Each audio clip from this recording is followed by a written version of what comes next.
Hey everybody, we're here today to talk with Jean, who has undergone a regenerative hair restoration. We know as we age, a lot of people, we get thinning through the top of the scalp to the back, and that was an issue you had. And was that starting to affect, how you looked at yourself in the mirror a little bit? Yeah, it did. I've always been conscious of that. I mean, both grandfathers bald, Sure. that were bald at a very young age. So I've been very fortunate. At 66, I still have hair, but it was definitely affecting when I looked in the mirror and said, wow, I'm really getting thin. Like, how long before this is really going to go? Sure. Be serious. Sure. So we know for male pattern baldness, and that is usually DHT, it's a hormonally related, same thing with women. The only true FDA-approved therapies at the time in the last 20 years have been, outside of surgery, hair transplant, is like finasteride, minoxidil, Rogaine you can put in your hair, but that doesn't really suit most people's lifestyles, and there are potentially a lot of side effects. And it doesn't get to what we call the root cause, okay? And when we look at root causation, what is actually causing this? Well, for you, there are potential hormones, inflammation, age, loss of stem cell production, genetics, all these things. And it's just not as simple as a one-size-fits-all. Just putting a cream or taking a pill, it may address one area, but the physiology of hair loss is multifactorial and very complex. So the cutting-edge regenerative technologies are safe, natural, and available, and actually produce phenomenal results for most people, unless you're completely bald, because there are no hair follicles there. Right. So yesterday, we did a regenerative hair restoration. So we'll have this in another video where we actually took exosomes, which are components of stem cells. They communicate and they help with inflammation, help balance the immune system. And when we did a lot of injections in his forehead, first of all, tell me, did we numb your head up at all?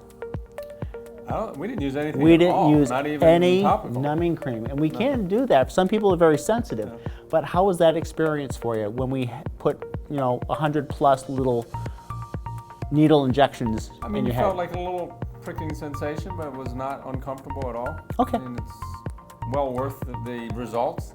Absolutely. And we usually traditionally can use PRP with intervals like at the first month, second month, and third month, and see optimal results about month 3. But with exosomal hair treatment, with or without PRP, that is going to stimulate hair regrowth significantly faster. And there have also been some of the physicians in the groups that we talk with, it actually helps with the pigmentation. So some people may actually have some reversal of the grain because you're activating your own stem cells with the exosomes.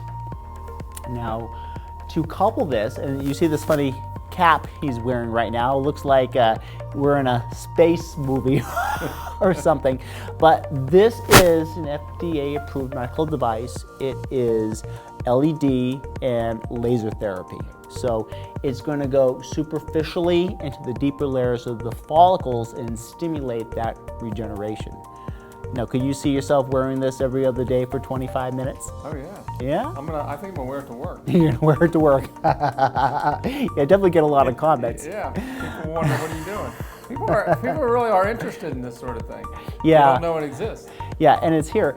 And remember, if we layer the different therapeutic interventions, we'll have long-term sustainable outcomes. And there's actually a cutting-edge nutraceutical called NutraFall. And this has recognized the different multiple issues that cause hair loss.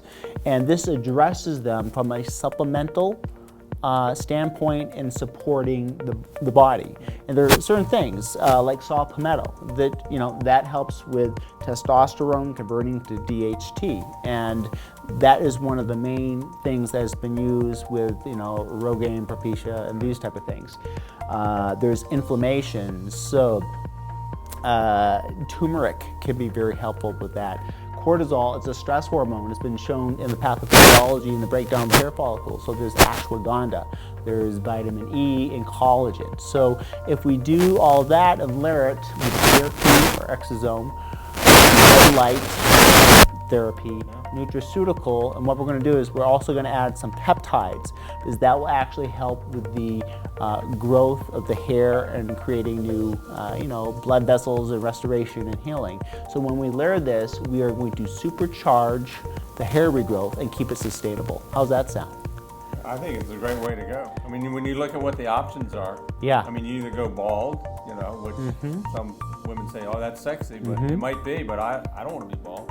And I look at what my father went through, where he had hair plugs taken from the back of the head and put on the top. I mean, and he had this turban around, he was bleeding, and I don't want to go through that. Yeah, so that can definitely be a little bit more aggressive, and from price points, it's surgery. There's a little bit more complications potentially with anything, and a trained surgeon, can do a very good job. But you're looking at expense, downtime, and this oftentimes you're going to see results much quicker. And I'm sure he has to have a lot of discomfort with that too. Yeah.